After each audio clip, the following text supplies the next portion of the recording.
Hi guys, Tim back again. Now that we've got these pistons all cleaned up and the ridge reamed out with all the carbon gone, it's time to put on the rings, brand new rings. And so you want to make sure your piston is nicely secured. And we start with the oiler ring first. We take the inner ring and we place it like so. We take the lower shim piece and we start it at the bottom of that, and then we place it like so. You're going to want to rotate it so that you don't have your slots lined up, which will compromise compression.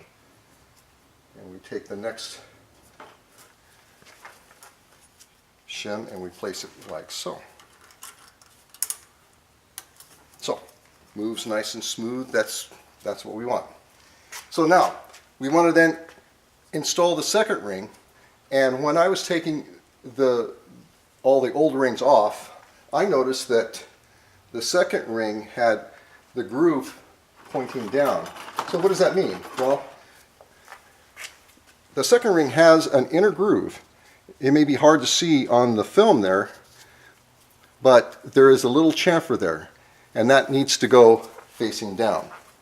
So notice I have the notch of the piston pointed toward me. That's so I can wrap the ring around nicely. This notch denotes that all pistons should be pointing forward.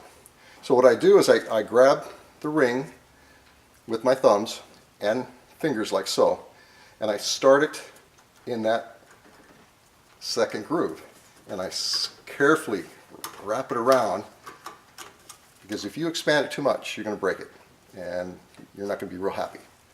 So then I rotate that 180 degrees out of the way, because I don't want a channel of grooves to compromise compression, like I said. And now I put in the top ring. Now the top ring has no grooves at all, doesn't matter which way it goes in this case. Some cars are different.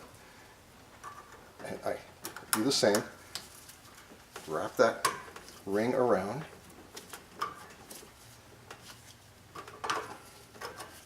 like so. And so there you have it. So after we get all these done, I'll finish these 8 pistons. We're going to go over to the engine and we'll be putting in the rod bearings and lubing this all up, putting a ring compressor on, and starting to install these into the cylinder block. So stay tuned.